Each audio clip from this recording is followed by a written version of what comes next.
আসসালামু আলাইকুম রহমতুল্লাহ। আমরা সবাই দেখতেই পেতেছি আসলে এটা একটা গাছ, বাকি গাছটা দেখানোই মূল উদ্দেশ্য না।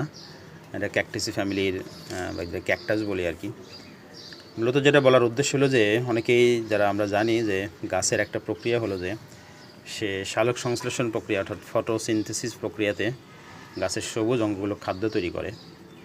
এখানে খাদ্য তৈরি করার মধ্যে একটা বড় কৌশল হলো এটা যে গাছ বাতাস থেকে একটা গ্যাস নেয়, যেটা হলো কার্বন ডাই অক্সাইড, যেটা তার খাদ্য তৈরিতে কাজে লাগে।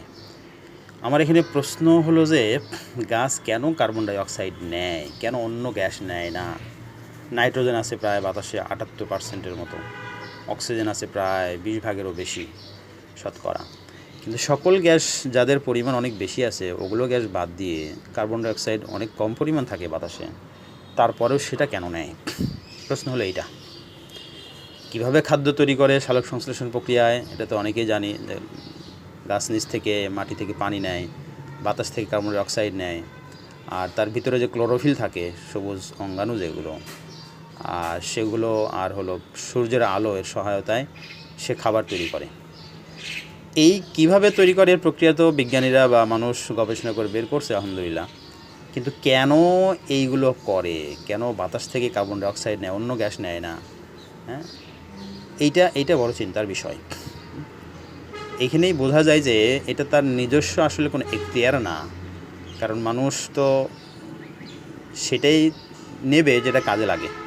তো গাছ ওইটাই গ্রহণ করে যেটা তার কাজে লাগে বা যেটা সে খাদ্য তৈরি করতে পারবে। কিন্তু এই সিস্টেমটা কে চালু করলো যে তাকে এই গাছ যেন কার্বন ডাই অক্সাইড নিয়েই খাবার তৈরি করে, সে যেন অক্সিজেন বাতাস থেকে নিয়ে খাবার তৈরি না করে বা নাইট্রোজেন না নেয়? এইটার সিস্টেমটা কে কে চালু করলো, কীভাবে চালু হলো? প্রশ্ন হইল এইটা।